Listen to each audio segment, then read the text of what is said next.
Good evening, everyone. Thanks for joining me. I'm glad some of you could join me. I really appreciate that.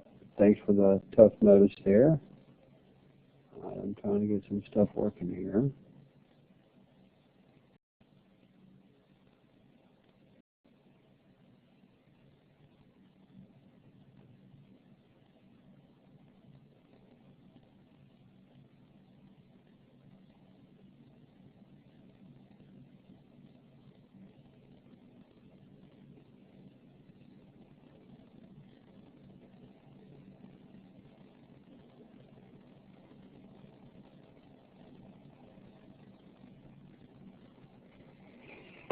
All right. Just making sure you guys can hear me.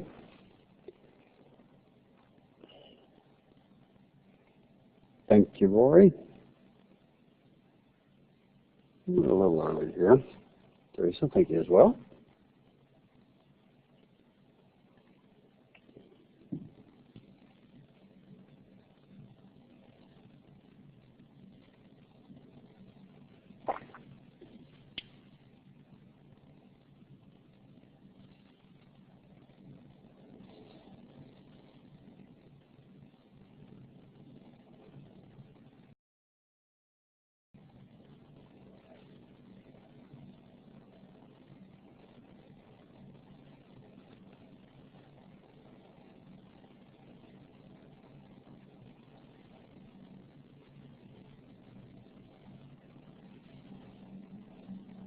All right.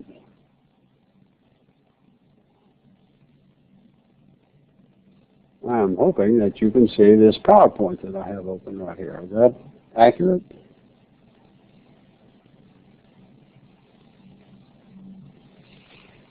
Which is interest rates right here. Awesome. Can't make it line. Oh, there we go. Finally got it to line up a little better. Awesome. Okay, well, I guess, let's go ahead and get started. I'm sure a few people will join us as we come along. No big thing, but thank you again for your professionalism in allowing me to move the lecture date. This week I was in Orlando, Florida for a big convention at the next convention center. It is massive. I've never seen. It goes on for days, and they have walkways in between the different hotels, and it's a gigantic complex. And anyway, it was way too big for my taste, but a lot of hotels attached to it with walkways, etc. So really good, just kind of the national convention for my industry. It was in Orlando, and meetings started getting stacked up, and there was no way I was going to make the 6:30 on Tuesday, so I just moved it to 6:30 on Wednesday. Thank you very much. Some administrative items. One, next week's talk will be not class live, but class recorded.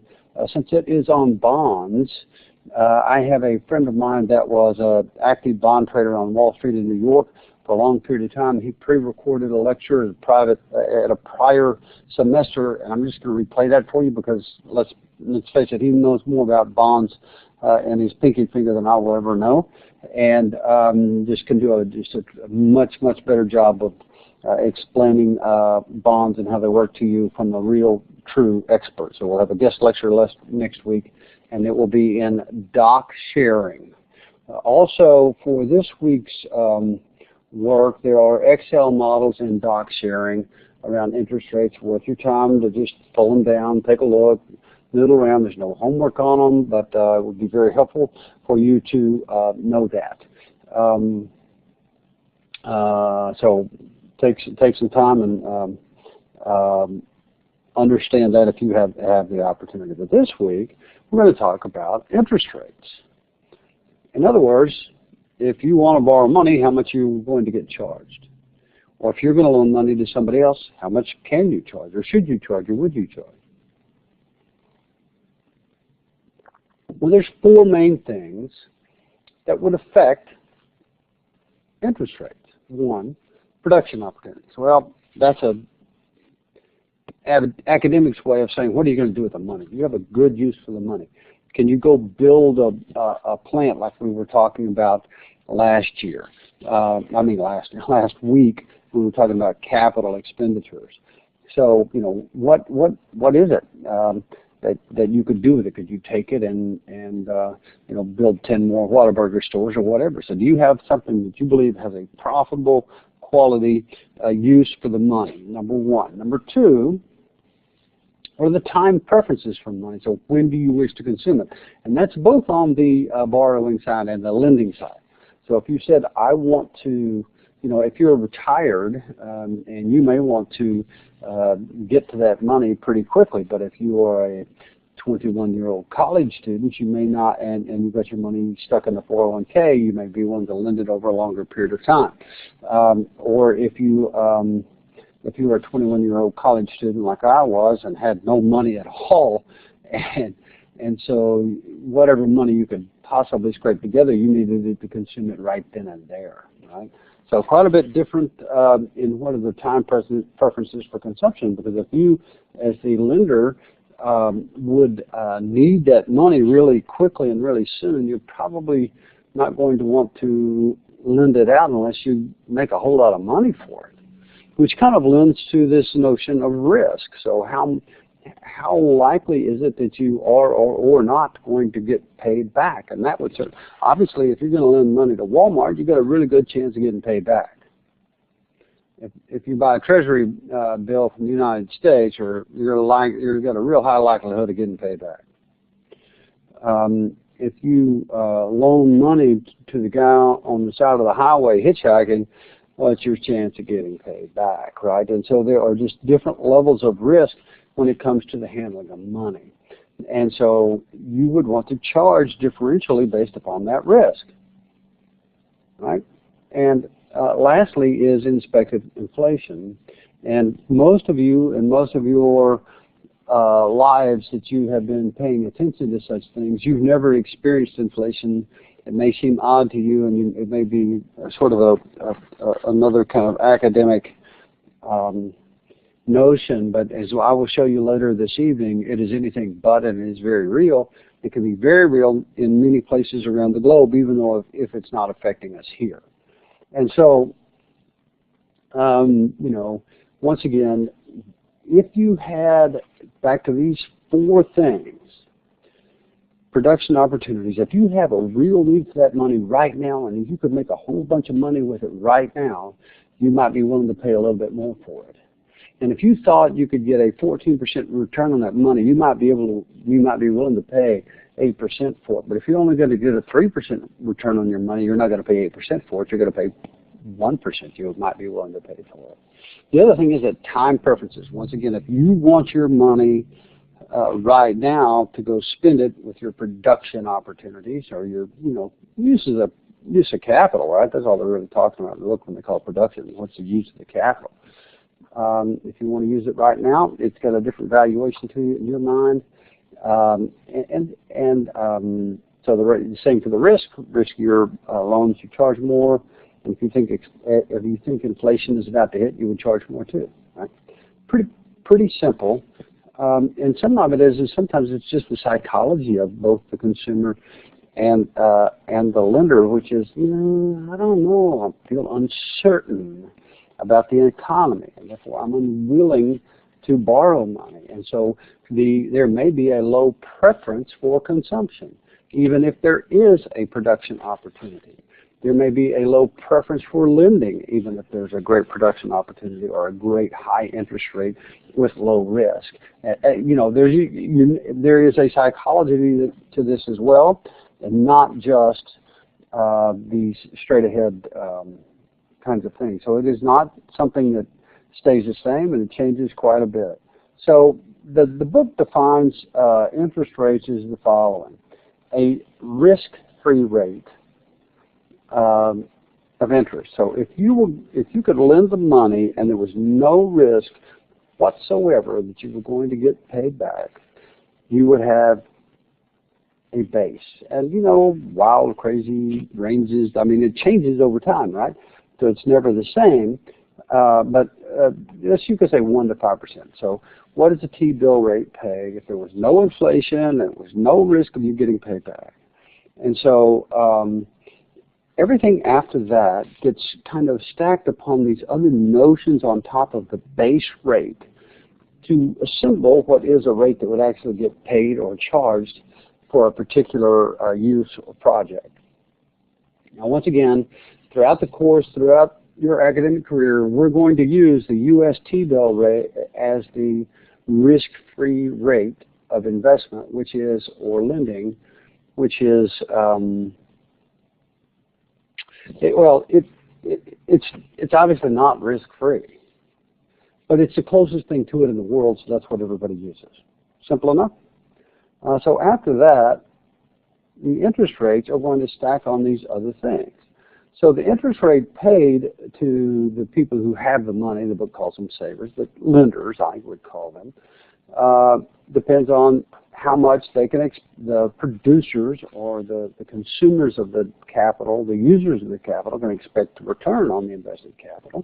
So if I can borrow money at 5% and make 12% on it, when do the lenders want to get paid back? Earlier in the course, we did talk about the timing of various assets with various lending. So if you were going to borrow against your receivables, you might have a line of credit that works like a credit card. If you're going to borrow on your house, you might borrow for 30 years because you're going to live there for a long time.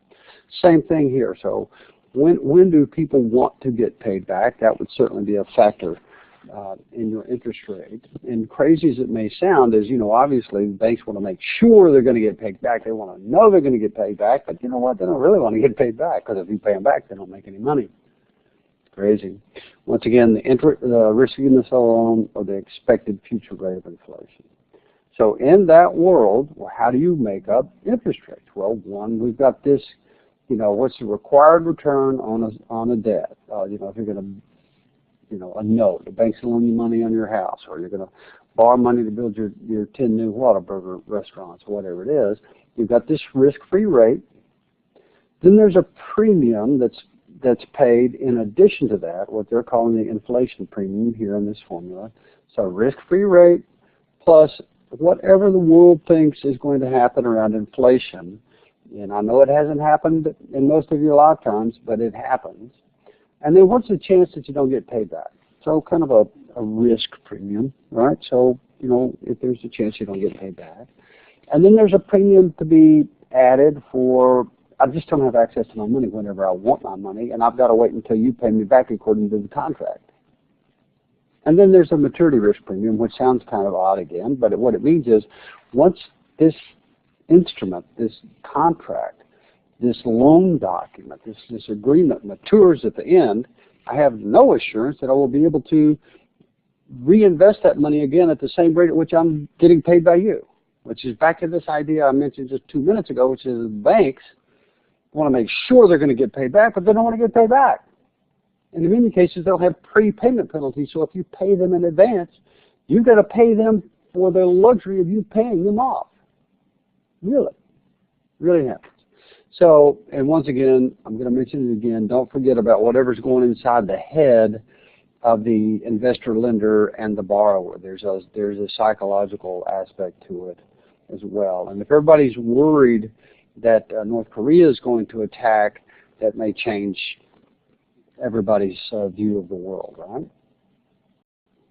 I just messed that up again. Okay, I'm having trouble with my little travel mouse here. All right, so once again, what are the determinants of interest rates? Low risk, high risk, Walmart or me, which one's a better credit risk, right? Borrower appetites, also supply and demand. That's really important. I'm glad I have that in here. The supply and demand would be if there's a lot of people trying to borrow money and there's not very much money available, guess what happens to rates? They go up, right? But if there's not very many people wanting to borrow money, but there's a whole bunch of it, interest rates go down. Very simple, supply and demand, just basic economics 101, but it is really, really true, and one of the reasons that interest rates are so historically low today is because there's a massive amount of money out there looking for a very few really good deals. And so it also, in addition to federal government policy, has a great deal to do with what interest rates are today. Reinvestment rate risk, we talked about that. That's the same way of saying maturity risk premium. So I'm going to try and say the same thing 14 different ways, so that if the book says it one way, I say it one way, I put it on a PowerPoint slide one way. Sooner or later, it's said in a way that makes sense to you. And then once again, this reinvestment rate risk, and then pricing. You know, you could have a low-risk deal, and you could have a high appetite for it. The supply and demand characteristics could be in your in your world, and you're not really worried about reinvestment rate. But if the price is wrong, it can just cause you not to do it one way or the other. You might not borrow, or you might not lend. And I've certainly been in situations in this company alone where people have offered to loan me money, and I just didn't think the price was right, and I just didn't do it. And so I think you would find that in your own personal lives as well. So here's another way of looking at it. In a chart format, where you've got this, you know, you've got this risk-free rate as your base rate. So I don't know, call it 1%. Then you got your inflation premium. Yes, you would have it for your short-term treasuries, your long-term treasuries, your corporate borrowing. So this is the government borrowing, which is the least risky, and then you have the government's borrowing. So short-term businesses borrowing have less risk because you're going to get paid back sooner. And then the long-term business risk. So on terms of a scale of the least risky to the most risky, it would look like this. So your short-term treasury does have a little bit of an inflation premium built into it. Your long-term treasuries has a inflation premium. It also has a maturity risk premium because you don't know how much you're going to be able to make. You know, when it gets paid off, they get your money back. But you're not worried about your default risk premium at all, because it's the U.S. federal government. They're going to pay you.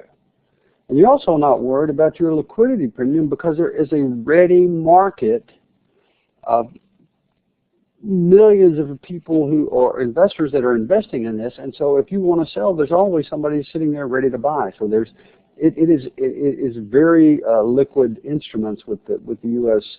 Government issuances. With a short-term corporate issuance, you would have the inflation risk premium. You really don't have much of a maturity risk premium because it's short-term, so you have a really good idea what the rates are going to be because you're in that environment today. But you do have the risk that you don't get paid back, and you do have a risk of the liquidity premium because many of these loans don't trade at all. You know, some do, but even if they do, they're not be lightly traded. A company like mine might have 200 people trading in their debt as opposed to 2 million that the government have on a particular year. So quite a bit different liquidity profile. And if you are borrowing just on one note from one bank, there's almost no liquidity for the bank there. I guess they could sell it off to somebody, but there's just not a lot of liquidity to the bank there. So, and then in the long-term corporates, they have all of these characteristics. People have to be worried about inflation over the next 10, 15, 20 years. Who knows what they can make with the money over the next 10, 15, 20 years. They're also worried about getting paid off too soon, so they'll have prepayment penalties. There is a default risk, and the longer it is that debt is outstanding, the higher the risk that something happens and you don't get paid. And by the way, since you're out there a really, really long time, you're really going to have no access to that capital for a long period of time, so you certainly have a liquidity risk premium associated with that. So once again, saying the same thing over and over again in different ways. Now, the yield curve is a really basic, important thing that I think is fundamental to understanding the basics of finance, which is the longer you go out, the more people pay for the debt. So it's back to this same notion here of this, all of these things that are in here, because if you're going to have all of these risk profiles that you don't have here, you're going to charge more. The farther out you go over time, the more you're going to charge, right? This makes sense.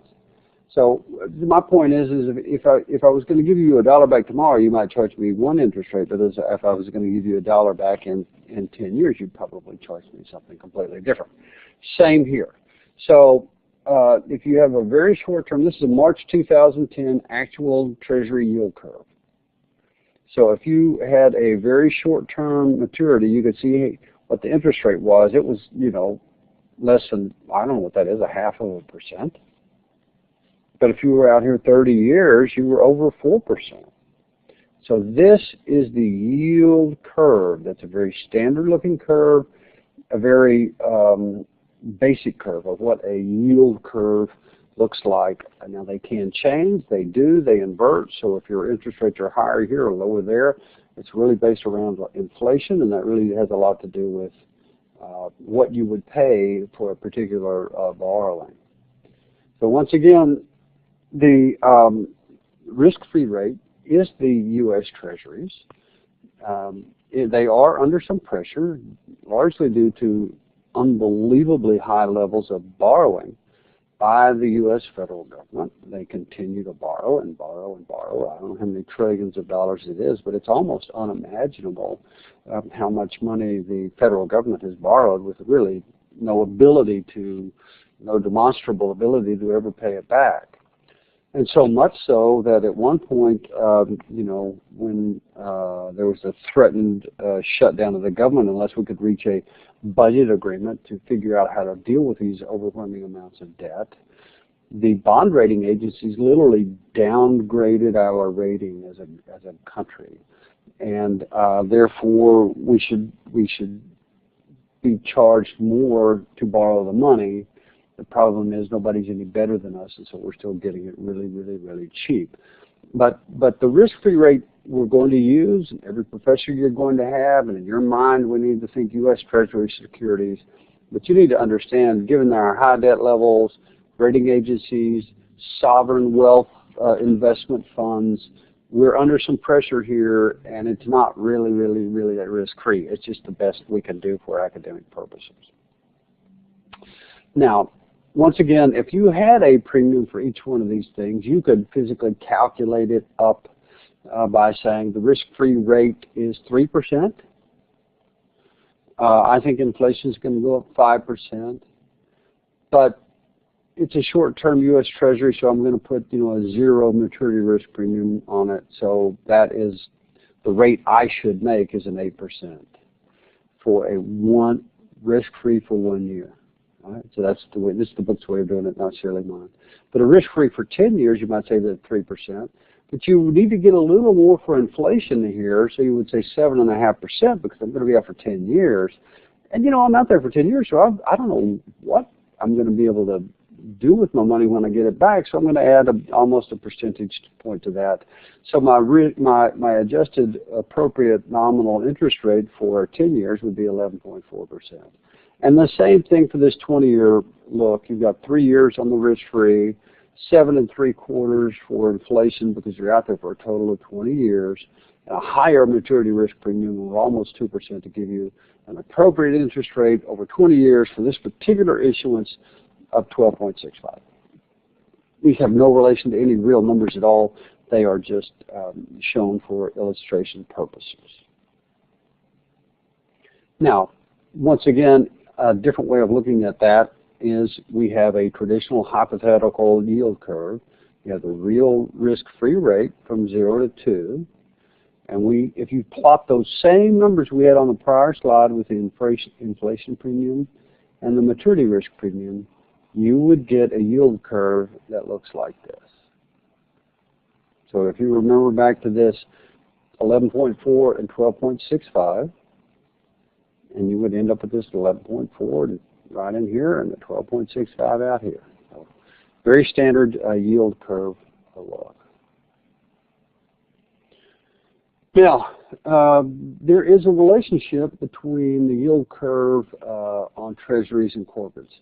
Corporate yield curves are higher and they're not necessarily running in parallel to the treasury curve because they could be debt from Walmart, which is you would think is almost risk-free, but it's not as risk-free as the U.S. federal government, who can just say, by edict, by passing a law, they're going to come take $10,000 from every person in the country and give it to somebody else. They can do that. Well, they do that on a regular basis, right? So that's different than Walmart having to convince you to go over there and spend money and willingly give them money. and therefore it is inherently riskier than a government issuance. And so there is a spread between what you would have to pay on what the appropriate interest rate is around a government issue, a super high quality government issue like the U.S. government, or the Japanese government, or the German government, the British government, than what you would pay if it was just even a great company. There's a differential there. And so if you can imagine, the lower the quality of company, even though it's a great company, it's still not ExxonMobil, it's not Disney, it's not Coca-Cola, it's some other great company, but it's just not one of those. There are differences in what you would pay. So there's a spread between those two. So what you pay for a corporate interest instrument, it's called a bond here, minus what the Treasury would be the premium. So what is that spread between those two? And it really just takes into account the default risk premium and the liquidity premium, and that should be about it for a high yield, high quality corporate bond. And I really said that incorrectly. A high yield usually means lower quality. Because it means high yield, what that means is you're paying a higher interest rate because it's riskier. So you have more of this default risk premium baked into a high yield. So let's take a look at it. They come in and they rate these things. And they would say an A-rated bond is, they've got all of these different classifications, A, B plus, E1 minus, but just think about A, B, C, and D. A is good, B is good but not great, C is okay, D is right? So you can see on a yield curve and the spread between these are real numbers from some period of time. I think it was around 2010. And you can see that, the Treasury curve, there is one. And here's the difference between a Treasury and a really good corporate bond. And here's the spread between a pretty good but not terrible corporate bond, right? So the debt of my company's got a B on it, right? We're not ExxonMobil and have an A on it. So there is a spread between what you would pay. So just a different way of saying for different risk profiles, or people are going to charge you different amounts. And here's a real spread differential that was in March 2010. And the U.S. Treasury rate was 2.41. A AAA corporate was 3, AA 3.19, and A corporate 3.49. So you can see the delta between these spreads that add up to the default risk premium and the liquidity premium that are inherently built into the rates that are being charged.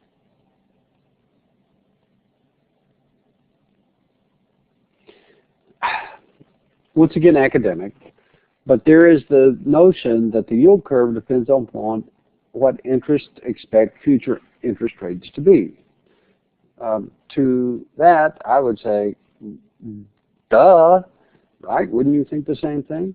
So, and if interest rates are expected to go up, long-term rates would be higher than short-term rates, and therefore there would be an upward curve. But if they think long-term rates are going to be lower than short-term rates, then there would be a downward slope, or even bow downwards, which is just counterintuitive, but it actually does happen, and I'm going to show you some examples in a minute. So, I'm not going to get into that too much. So, once again, there are Excel models in doc sharing, and it has the answers in it to some self-help questions, which I think would help you get prepared for quizzes or the exam later in the year. I have built in here some places where you can go to see some of the things that I'm about to show you, where there's some great information that's really kind of cool. If I was going to borrow money, I would go to this Freddie Mac. If I was going to borrow money on a house, I would go to this Freddie Mac thing and take a look at it, and it will tell you, what's happening in 30-year interest rates for housing, all kinds of things. So here's another thing, and we're going to go through some of the things. Here's some stuff from the St. Louis Fed, Trading Economics, Bloomberg, Bloomberg is great to go in there and look at rates and see what they're charging for U.S. for U.S. government bonds. You can see other government bonds. You can see what they're charging for corporate. So this Bloomberg URL right here is really good. I think you would really enjoy that. And we're going to go out. I'm going to show you some things online, and I think it will help you. But one thing, if you want to get ahead, you ought to start thinking about going to a website called asimplemodel.com and just messing around in there, because you will have some homework out based upon that website. And all it is beginning to tell you at some point in your life you're going to have to build a financial model for your coursework or for your business you're working for or for your life or a business you want to start, and you may not be very good at it, but I'm going to give you a resource that you can go to help you do that so that you will always know how to build a financial model on a business. Once again, next week's class live is not class live, it's class recorded. Now, so I want to go out and I want to look at some other things here. And I want to start here and show you a bit of a video. And what this video does is it really just shows the interest rates over a long period of time and what the environment is. And so I think we can look here somewhere and see what the year is, but I think this is going to go back into the 70s and roll forward into about 2015.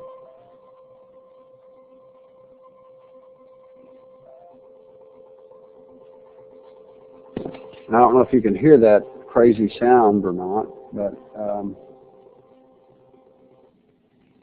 anyway, I hope you can no longer hear that. But you can see that I can't get the scale on this. Okay. I should be able to get the date. If I can find it. There we go. I have it. So you can see this is 1992, and you can see that the red line is what the yield curve was, what people expected. You can see it has a very traditional bow, and it's not what actually happened in almost any case. And sometimes it's below, and sometimes it's above, and you could see it bow downwards a little bit as people became more pessimistic about the economy. And this big gray stripe coming up right here where it says 2001 was around the Y2K dot bomb, where all the technology stocks just bottomed out and the stock market fell apart, and all of a sudden, you know, very traditional 5% interest rates like we have here today. As you can see, that the interest rates are on the left, started falling, and the yield curve started getting more steep, and then as things began heating up in the economy, as it began coming off of the bottom where a 1% interest rate, you can see that the interest rates continued to rise and the yield curve was wrong. And then all of a sudden you come up to this another gray spot, which is another massive recession.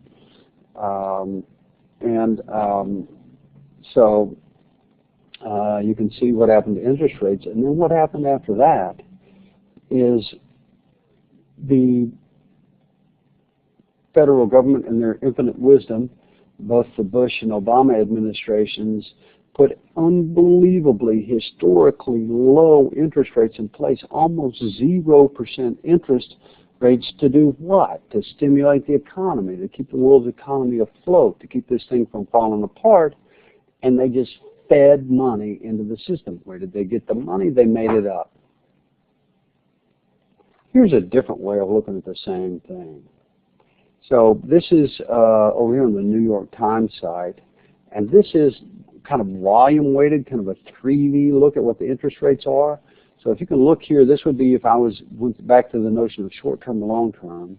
This is a 3-month term, and this is a 30-year term. So what is the interest rate here, and what does it cost you to get it out here over a period of time? So you can see in 1990, let's call that, I think this goes to 2015, so let's call this over a 20-year period, you can see it's more like an 8% yield per year out here. And then all of a sudden, over time, it's kind of normal market fluctuations, and then boom, the lowest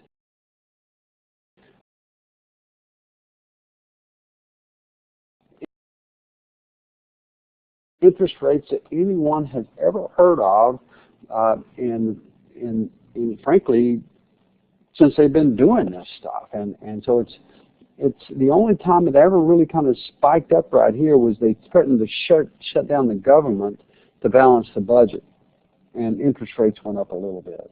So why would the federal government in their infinite wisdom keep flooding the system with inexpensive money?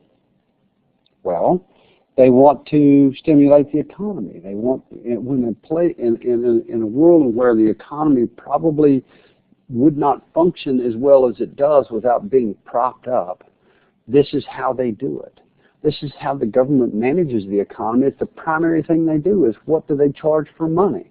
And you get money that cheaply, you know, that's how they do it. But they had to do it so long for so much because they keep pumping it and keep pumping it. Now, the other thing to think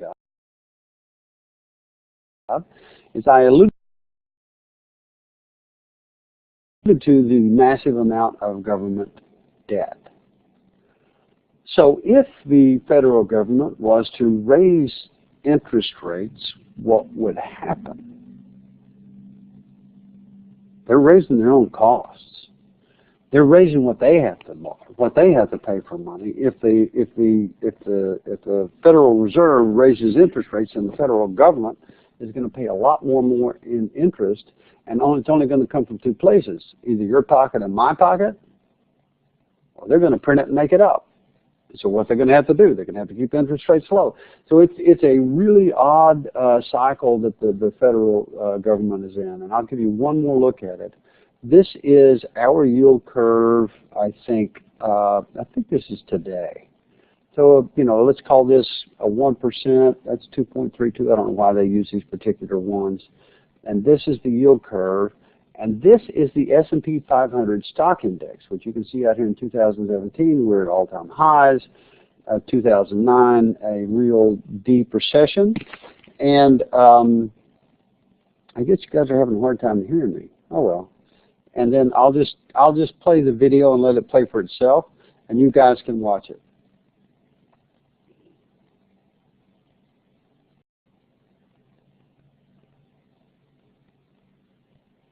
So you can see the actual yield curve up here invert,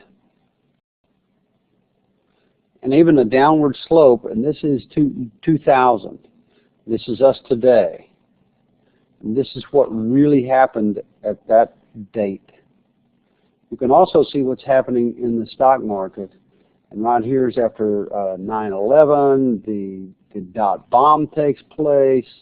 Massive disruption and displacement in the economy about right now. You can see the interest rates come down with a very steep yield curve as compared to the curve that we have today. Sorry it takes so long. I can't speed it up.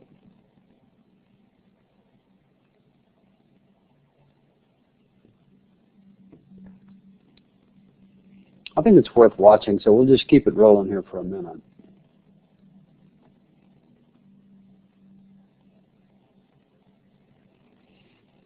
Stock market just climbing, climbing, climbing, climbing. Interest rates higher because the economy is heating up. Weird shaped yield curves. Remember, this one we have today is a very standard curve, right? Well, it's a bowed inward curve because that means people think things are going to be worse in the future. But they don't know when. Until all of a sudden, right about now, boom, look at the S&P 500 stock index, major recession, economy's in the tank, literally millions of people losing their homes and their jobs.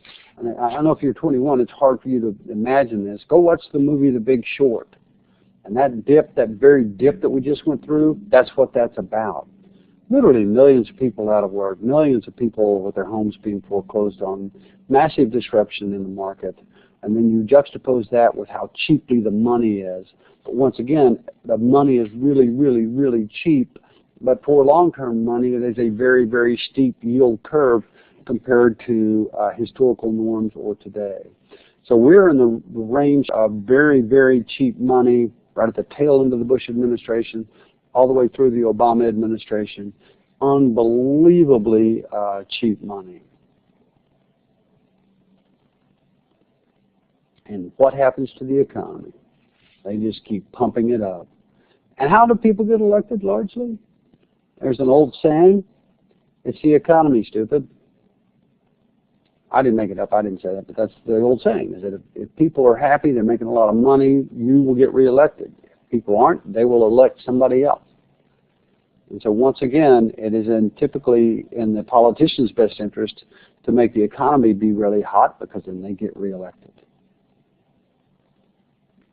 And so once again, unbelievably low historical interest rates all the way through 2016, and continued exuberance in the stock market as the S&P 500 continues to climb and climb and climb and climb in its valuation, until we end up with what we have today. All right? So let's start it back over again.